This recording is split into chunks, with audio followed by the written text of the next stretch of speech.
साधारण गेल्या 2 महिन्याभरापासून ज्या सिनेमाची अख्खा महाराष्ट्र आतुरतेने वाट पाहत होता, तो सिनेमा म्हणजेच राजा शिवाजी फायनली रिलीज झाला आज महाराष्ट्र दिनी आणि मी तो आज फर्स्ट डे फर्स्ट शो पाहिलाय. मला कसा वाटलाय राजा शिवाजी हा सिनेमा जाणून घेऊया आजच्या व्हिडिओमध्ये. या सिनेमाचं दिग्दर्शन केलेलं आहे रितेश देशमुख यांनी आणि खरंच सांगते दिग्दर्शन हे इम्प्रेसिव्ह आहे. लेखनाबद्दल जर का बोलायचं झालं तर या सिनेमाचे लेखक आहेत अजित वाडेकर, संदीप पाटील आणि रितेश देशमुख स्वतः. त्याच्यामुळे एकूणच मला या संपूर्ण चित्रपटाचं लिखाण सुद्धा खूप जास्त इम्प्रेसिव्ह वाटलंय. चित्रपटाचे संवाद जितके मजबूत आणि आपल्याला दमदार वाटले होते ट्रेलरमध्ये, त्याहूनही जास्त दमदार आणि कणखर अख्ख्या चित्रपटातले संवाद आहेत. प्राजक्त देशमुख यांना त्याचं श्रेय नक्कीच जातं. त्याच्यानंतर या संपूर्ण चित्रपटाची सिनेमॅटोग्राफीचं डिपार्टमेंट सांभाळलंय संतोष सिवान यांनी, जे साऊथ इंडस्ट्रीमधलं खूप मोठं नाव आहे. सगळ्यात आधी आता पॉझिटिव्ह ॲस्पेक्ट्सबद्दल चर्चा करूया. माझे आवडते काही 2 ते 3 सीन्स जे मला डेफिनेटली नमूद करावेसे वाटतात आणि डोंट वरी स्पॉयलर्स येणार नाहीयेत. सगळ्यात पहिला सीन आता एक सीन असा आहे जिथे आदिलशाही निजामशाहीमध्ये ज्या वेळेला सगळं काही शीतयुद्ध सुरू होतं किंवा त्यांच्यातमध्ये मतमतांतर होत होती, त्याच वेळेला पुण्याच्या एका छोट्याशा एरियामध्ये गाढवाचा नांगर ओढला होता. आता गाढवाचा नांगर आणि त्याच्या इतिहास आपण मी खरंच सांगते वरवर फक्त माझ्या लक्षात होतं, पण त्याबद्दलचं ठळक असं काही लगेच लक्षात येत नव्हतं माझ्या. पण आज वेळेला मी ते सिनेमामध्ये पाहिलं, तुम्हाला गुजबम्स येतील. ते ज्या वेळेला 2 वेगवेगळ्या टाईमलाईन्समध्ये परत त्या तिथे नांगर ओढला जातो, ते कमालीचं त्यांनी टिपलंय.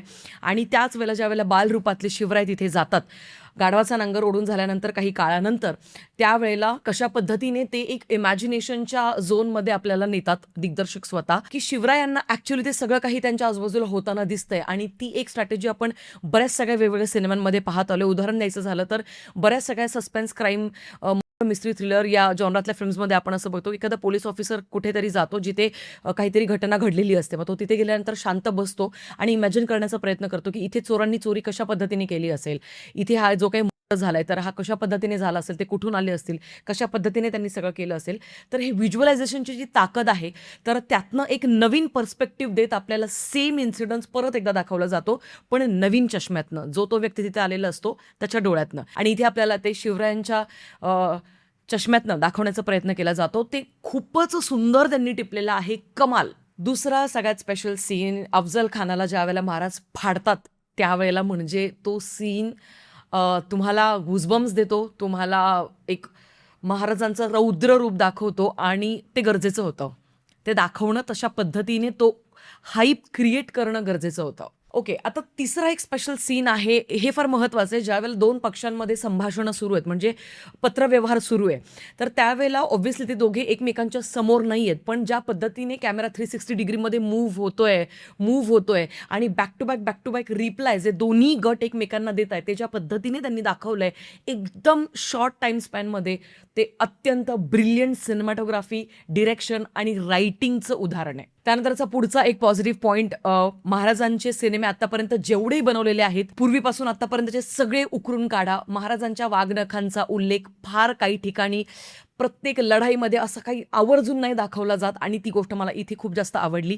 वाघनख ही फक्त अफजल खानाचा वध ज्यावेळेला केला तेव्हाच त्याचा उल्लेख ॲक्च्युली खूपदा केला जातो, पण सिनेमांच्या माध्यमातून मी बोलते, तर इथे ऑलमोस्ट प्रत्येक लढाईमध्ये महाराजांनी वाघनख कशा पद्धतीने वापरली ते लय भारी होतं, लय बाप होतं. त्यानंतर पुढचा एक सीन जिथे मी ट्रेलरमध्येच सांगितलं होतं की हा जो एक क्लोज स्पेसमधला सीन आहे तो खूप जास्त भारी एक्झिक्यूट केलेला असणार आहे, आणि तेच झालं. ज्या वेळेला महाराज हे जावळीला जातात चंद्रराव मोरे यांच्यावरती आक्रमण करायला, तर त्या कुठल्या परिस्थितीमध्ये किती क्लोज स्पेसमध्ये कशा पद्धतीने ती ॲक्शन कोरिओग्राफी तिथे दाखवली आहे, ती म्हणजे मजबूत दर्जाची आहे, बाप लेवलची दाखवलेली आहे. आणि अशा पद्धतीची ऐतिहासिक सिनेमांमधली ॲक्शन कोरिओग्राफी आपण लास्ट टाइम छावामध्ये बघितली होती. एक्झॅक्ट तशाच पद्धतीची कोरिओग्राफी तुम्हाला ॲक्शन कोरिओग्राफी इथे पाहायला मिळेल आणि तो अख्खा सीन ॲक्च्युली मला खूप जास्त आवडलाय. त्याच्यानंतर पुढचा एक पॉझिटिव्ह पॉईंट, अजय अतुल यांचं संगीत, म्हणजे याला तोड नाहीये. परत एकदा ते सिद्ध झालेलं आहे. लक्ष्मणजी उतेकर हा व्हिडिओ जर का तुम्ही बघत असाल किंवा तुमचे अनुयायी जर का हा व्हिडिओ बघत असतील, तर प्लीज त्यांच्यापर्यंत हा मेसेज पोहोचवा.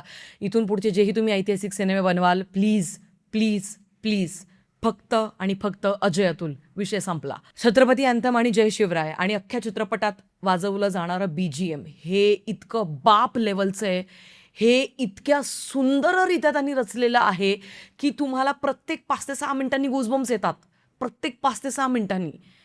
आणि तुम्हाला अख्ख्या चित्रपटामध्ये जे खेळवत ठेवण्याचं काम जे करतं ना BGM, त्याला तोड नाही आहे. खूप जास्त इम्प्रेसिव्ह काम. चित्रपटातले तलवारीचे सीन्स असतील किंवा क्लोज्ड जे सीन्स आहेत, म्हणजे जिथे हँड टू हँड कॉम्बॅटसुद्धा सुरू आहे किंवा जिथे दोरखंडाचा वापर केलेला आहे, वेगवेगळ्या प्रॉप्सचा वापर केलेला आहे, ज्या पद्धतीने तो सेट अख्खा डिझाईन केला आहे, ते सगळं ॲक्च्युअली इम्प्रेसिव्ह मला नक्कीच वाटलं. पुढचा पॉझिटिव्ह पॉईंट आहे कलर ग्रेडिंग. रात्रीच्या शॉट्समधले लाईटिंगचा वापर हे सगळं खूप वाखाणण्याजोगं आहे. मी आधी सांगितलं होतं त्याच्याबद्दल खूप सुंदररित्या मी एक्सप्लेनेशन दिलं होतं माझ्या लास्ट टीजर ट्रेलर रिव्ह्यूमध्ये. अख्ख्या चित्रपटामधले रात्रीचे सीन्स हे या अख्ख्या चित्रपटाची सगळ्यात मोठी ताकद आहे. म्हणजे फार कमी आर्टिफिशियल लाईटचा वापर त्यांनी केलेला आहे. ॲक्च्युअल मशालीची आग जी धगधगतीये तिच्याच लाईटमध्ये त्यांनी शूट करायचा प्रयत्न केला आहे किंवा कुठे जाळपोळ होतोय तर ते ॲक्च्युअल जाळपोळ त्यांनी वापरलेला आहे. तर त्या गोष्टी मला खूप जास्त आवडल्या. हां, दिवसाच्या लाईटिंगमध्ये थोडासा आर्टिफिशियलनेस आपल्याला जाणवतो, बिकॉज काही ठिकाणी लिटरली ते खूप आर्टिफिशियल लाईट्स वापरून असा मारा केलेला आहे. ते अख्खं जाणवतं ते आपल्याला दिवसाच्या लाईट्समध्ये. पण आय थिंक तो माझा मीडियोकर एक्सपिरियन्स होता, त्याच्यामुळे त्याला मी 50-50च कन्सिडर करेन. बट ओव्हरऑल कलर ग्रेडिंग आणि लाईटिंगचा वापर सुंदर केलेला आहे. त्याच्यानंतरचा सगळ्यात महत्त्वाचा पॉझिटिव्ह पॉईंट स्क्रीन प्ले. आहाहा! ज्या पद्धतीने स्क्रीन प्लेला रचलेलं आहे. 3 तास 15 मिनिटांचा सिनेमा आहे. खरंच सांगते, एकदासुद्धा मी माझा मोबाईल फोन नाही चाळला किंवा नाही बघितलं. मला फोन कॉल्स, मेसेजेस काय जे काही येत असतील नसतील, लक्षसुद्धा नाही गेलं माझा मोबाईलकडे. आजूबाजूला कुठेच लक्ष जात नाही.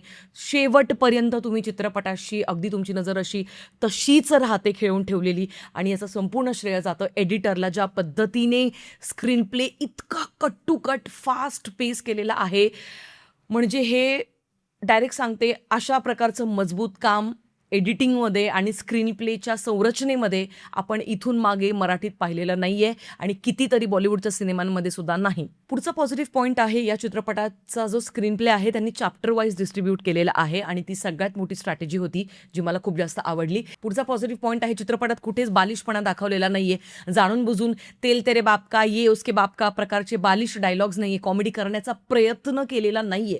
हां, 1 ते 2 ठिकाणी तुम्हाला हसू येईल कारण तसे एलिमेंट्स आहेत तिथे, पण ते जाणून बुजून कॉमेडी केली आहे असं तुम्हाला तो डेस्परेट अटेम्प्ट नाही वाटत आणि थँकफुली त्यांनी तसा प्रयत्न केलेला नाही आहे. पुढचा पॉझिटिव्ह पॉईंट आहे कॉस्ट्यूम आणि मेकअप. कॉस्ट्युम्स डिपार्टमेंटला लिटरली पेमेंट डबल मिळायला पाहिजे, कारण अत्यंत सुंदर कॉस्ट्युम डिपार्टमेंटने काम केलेलं आहे. साईड कॅरेक्टरमध्ये थेट अगदी कोपऱ्यात जरी कोणी उभा आहे तरीसुद्धा तिथे काही काटकसर नाही आहे. व्यवस्थितपणे विचार करून सगळ्यांच्या पगड्यांचे रंग, colour combinations, if you will see that contrast on the screen you will love it. Because काय कधी कधी काय होतं, ती रंगसंगती, आता ह्या खूप बारीक गोष्टी ॲक्च्युली याच्याबद्दल नाही पण बोलायला पाहिजे, पण मी तरी पण बोलते बिकॉज कॉस्ट्युम डिपार्टमेंटचं रंगसंगतीचं ज्ञान खूप सखोल आहे.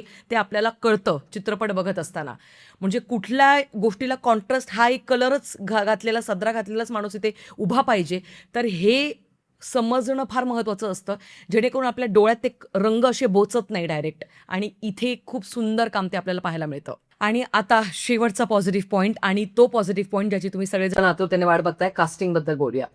सगळ्यात आधी भाग्यश्री, त्याच्यानंतर संजय दत्त, सचिन खेडेकर, जितेंद्र जोशी, विद्या बालन, महेश मांजरेकर, अमोल गुप्ते, या सगळ्यांचं काम इतकं सुंदर आहे की तुम्हाला सांगायची पण गरज पडत नाही. तुम्ही दुसऱ्याच सेकंदाला कन्व्हिन्स होऊन जाता की ते कुठली भूमिका साकारताय चित्रपटामध्ये. काहीच वेगळं सांगायची गरज पडत नाही.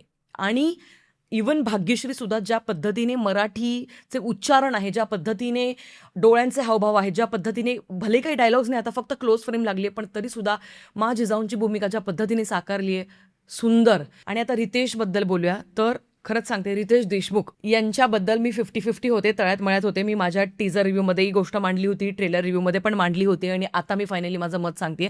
तर रितेश देशमुख आज छत्रपती शिवाजी महाराज, सुरुवातीला थोडासा वेळ मला लागला. म्हणजे सुरुवातीची घड्याळी एक 10 ते 15 मिनिटं मला पचवून घ्यायला थोडा वेळ लागतो ह्या गोष्टींना, की ओके, आता महाराज म्हणून रितेश देशमुख यांना स्वीकारायचं आहे आपल्याला. पण बिलीव्ह मी आधी सांगितलं होतं, त्या एका व्हाईट जिरोटॉपचा काहीतरी लफडा आहे. कारण त्याच्याचमुळे चित्रपटात, अख्ख्या चित्रपटामध्ये फक्त तिथेच ते ऑफ जाणवते ती गोष्ट, पण बाकी अख्ख्या चित्रपटामध्ये मला तरी रितेश देशमुख हे कन्व्हिन्सिंग वाटले. हां, मी जसं म्हटलं, सुरुवातीला ते थोडंसं जड जातं, पण नंतर तुम्ही चित्रपटात इतके जास्त अगदी मिसळून जाता की त्या गोष्टीकडे तुम्हाला ॲक्च्युली तुमचं लक्षही जात नाही, आणि मग तुम्ही पूर्णतः फक्त फोकस्ड असता स्क्रीन प्ले, स्टोरी, डायलॉग्स, या सगळ्या गोष्टींवरती. आता जिनिलिया देशमुख आणि अभिषेक बच्चन, मी आधीही हीच गोष्ट मांडली होती ट्रेलरमध्ये आणि तेच सत्य झालं. Genelia Deshmukh literally wrong casting आहे या चित्रपटासाठी. महाराजांच्या आयुष्यात सईबाईंची भूमिका खूप महत्त्वाची आहे, आणि ज्या वेळेला जेव्हा जेव्हा महाराज आणि सईबाई यांच्यामधले डायलॉग सुरू होते, त्या वाईट मराठीमुळे काय होतं माहितीये का, ते भाव, ते इमोशन्स आपल्याला आतून फील करायचे असतात. म्हणजे तुम्ही खूप ठिकाणी रडाल चित्रपट, म्हणजे मी ढसाढसा रडत पण होते चित्रपट बघत असताना, कारण तो विषय फार जिव्हाळ्याचा आहे आपला. तो विषय असा आहे की चित्रपटाचा विषय असा आहे की आपल्याला कळतायत त्या गोष्टी, की आज ही डोक्यावरची जी टिकली आहे तर ती का बरं शाबूत आहे. त्याच्यासाठी काय काय मागे काय काय गोष्टी घडून गेल्यात ऑलरेडी, त्याच्यामुळे ती टिकली शाबूत आहे. तर काय काय त्यांना संघर्ष करावा लागलाय, हे ज्यावेळेला तुम्ही बघता तुमच्या डोळ्यात आपसूक पाणी येतं. पण इमोशन्स ते अजून जास्त निखरून बाहेर येण्यासाठी सईबाईंच्या भूमिकेमध्ये जिनीला देशमुख नव्हत्या असायला पाहिजे. म्हणजे मी थेट सांगते, रॉंग कास्टिंग होती. कारण त्या वाईट मराठीकडे इतकं लक्ष जातं आपलं, की सारखं सारखं प्रत्येक दुसऱ्या शब्दामधले ते उच्चार, त्या सगळ्या गोष्टी कानांना बोचत होत्या त्या गोष्टी, खरंच सांगते. आणि अजून एक गोष्ट, अभिषेक बच्चन, ठीक आहे, ॲक्शन ज्यावेळेला सुरू आहे किंवा ते युद्ध लढतायत, सगळ्या गोष्टी चालू आहेत, मस्त. म्हणजे ज्यावेळेला ते दुसरीकडे डायलॉग बाजी वगैरे देत आहेत, मस्त. पण महाराजांसोबत ज्यावेळेला शंभूराजे म्हणजेच अभिषेक बच्चन यांचे ज्यावेळेला डायलॉग्स होत आहेत, नाही, परत मराठी वाईट आणि त्या गोष्टी नाही गळ्याखाली उतरत. सो माझ्या दृष्टीने अभिषेक बच्चन ज्या वेळेला युद्ध लढायला लढतायत त्यावेळेला ते कन्व्हिन्सिंग वाटतात, पण ज्यावेळेला त्यांचं ॲक्च्युली मराठीमध्ये संभाषण होतंय महाराजांसोबत त्यावेळेला ते नाही कन्व्हिन्सिंग वाटत. आणि त्याच्याचमुळे माझ्या मते अभिषेक बच्चन आणि जिनीला देशमुख यांच्याऐवजी दुसरे ॲक्टर्स असायला पाहिजे होते. आणि आता कारण मी निगेटिव्ह ॲस्पेक्ट्सबद्दल बोलायला सुरुवात केलेलीच आहे, तर पुढचा निगेटिव्ह पॉईंट आहे VFX आणि CGIचं काम प्रचंड वाईट आहे. डोळ्यांना लिटरली ते बोचेल. मी त्याच्याबद्दल मला बोलायचंच नाही आहे, कारण आपण ट्रेलरमध्ये पण ती गोष्ट मांडली होती, टीझरमध्ये मांडली होती. अख्खे हत्तीचे सीन्स असू द्या, म्हणजे ते का बरं तो अट्टहास एवढा सगळा केलेला आहे, ते इतकं घाण CGIचं काम आहे. ते VFX म्हणजे ते असं, हां ठीक आहे, ओके, मूव्ह ऑन होऊन जायच्या पाहिजे. हे बघूच नका, हे डिपार्टमेंटच बघू नका, असं आपण स्वतःच्या मनाला सांगत असतो. सो एनी विच वेज माझ्या एक्सपेक्टेशन्स खूप कमी होत्या. स्पेशल इफेक्ट्समध्ये ते 15 दिवसांमध्ये मला वाटतं थोडंफार काहीतरी कव्हरअप करण्याचा प्रयत्न करतील, बट ठीक आहे. कदाचित नसेल झाल्या त्या गोष्टी अगदी थेट शेवटपर्यंत, पण ते एक डिपार्टमेंट आहे ज्याने खूप जास्त निराशा केलेली आहे. त्याच्यानंतर पुढचा निगेटिव्ह पॉईंट आहे AIचा वापर त्यांनी केलेला आहे बऱ्याच ठिकाणी. ज्यावेळेला असा ब्रॉडर एखादा सीन त्यांना दाखवायचा आहे, मोठ्या स्केलमधला, लार्जर व्ह्यूमध्ये किंवा बर्ड आय व्ह्यूमध्ये, त्यावेळेला लिटरली ते AIचा वापर डोळ्यात सलतो यार तो, म्हणजे नाही आवडत. आपण सिनेमा म्हणजे ना, त्या कलाकृतीसाठी प्रचंड रिस्पेक्ट आहे, आदर आहे, आणि त्याच्यामुळे ते AIने बनवलेले ज्यावेळेला ते गोष्टी त्या सगळ्या बघतो आपण, तेव्हा ते नाही कन्व्हिन्सिंग वाटत. हे खूप मायनर ऑब्झर्वेशन्स आहे, त्याला इग्नोर करू शकतो. लाईक आय सेड, आपली पॉझिटिव्हची आधी इतकी मोठी आहे, निगेटिव्हची एवढी छोटी आहे. त्याच्याचमुळे मी राजा शिवाजी या सिनेमाला देईल 4.25 स्टार्स आउट ऑफ 5. आणि एकूणच या चित्रपटाचा तुमचा काय अनुभव होता ते तुम्ही मला कमेंट सेक्शनमध्ये कळू शकता. खरंच सांगते, चित्रपट सुंदर आहे. या अख्ख्या चित्रपटामध्ये कुठेही त्यांनी बॅलन्सिंग करण्याचा प्रयत्न केलेला नाहीये. ते एक बरं वाटलं मला ऐकून, बघून, कारण त्याचीच मला भीती होती की महाराजांना सेक्युलर वगैरे दाखवतात की काय. आणि आता येऊयात त्या 2 मुद्द्यांवरती. रितेश देशमुखच्या दोन्ही मुलांनी याच्यामध्ये ॲक्टिंग केलेली. खरंच सांगते, लहान मुलांनी ॲक्टिंग बाप केली यार.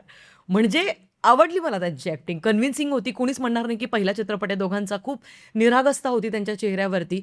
आणि 2 वेगवेगळ्या टाईमलाईनमध्ये 2 वेगवेगळ्या मुलांनी महाराजांची भूमिका साकारली. सुंदर, अप्रतिम, खूप जास्त मला ते आवडली. आणि आता येऊया जीवा महाला. सलमान खानची एंट्री ज्या वेळेला होते चित्रपटात, माझं वैयक्तिक मत देते, मला फारसा काही त्याने फरक नाही पडला की सलमान खानच तिथे आला आणि मग काहीतरी मी शिट्टी बिट्टी वाजवेल. पण हां, म्हणजे इनफॅक्ट आमचं अख्खं थिएटर पण शांतच होतं सलमान खानच्या एंट्रीनंतर. पण ठीक आहे, ओव्हरऑल ते एक माझं मत आहे की ॲज सच की सलमान खान वगैरे मी खूप अशी डाय हार्ड फॅन नाही आहे सलमान खानची, की लगेच असं खूप भारी वगैरे वाटेल. पण हां, त्यांच्याऐवजी जर का दुसरं कोणी जरी असलं असतं तरी काही फरक पडला नसता, कारण सलमान खानने परत सलमान खानचीच ॲक्टिंग केलेली आहे चित्रपटात. बट ओव्हरऑल हा होता माझा अनुभव राजा शिवाजी या चित्रपटाबद्दलचा. अजून तिकीटं बुक केली नसतील तर करा यार, करा. बाकी तुम्ही राजा शिवाजी हा सिनेमा बघितलाय का? बघितला असेल तर कमेंट सेक्शनमध्ये तुमची मतं मला कळवा. आणि जर का बघितला नसेल तर काय करताय तुम्ही? म्हणजे माझ्या आजूबाजूला लिटरली 9वी-10वीतले पोरांना घेऊन त्यांचे आईबाप आलेले होते आणि त्यांचा मला प्रचंड आदर वाटतो. कारण येणाऱ्या पिढीला शेळपाटासारखं मिळमिळीत आपल्याला बनवायचं नाहीये, कणखर बनवायचं आहे ना. त्यांना त्यांचा इतिहास कळला पाहिजे. आपण कुठून आलोय, आपलं लिनिएज काय आहे, कुठून हे सगळं चालत आलंय हे त्यांना कळलं पाहिजे. तरच ते भविष्यात येणाऱ्या पिढीवरती चांगले संस्कार होतील असं मला वाटतं. बेअर मिनिमम लीस्ट तुम्ही इतकं करू शकता तुमच्या लेकरांसाठी, संस्कार घडवण्यासाठी. बाकी ओव्हरऑल तुमचं काय म्हणणं आहे ते कमेंट सेक्शनमध्ये कळवाच. आणि भेटूया पुढच्या व्हिडिओमध्ये. तोपर्यंत काळजी घ्या. जय शिवराय.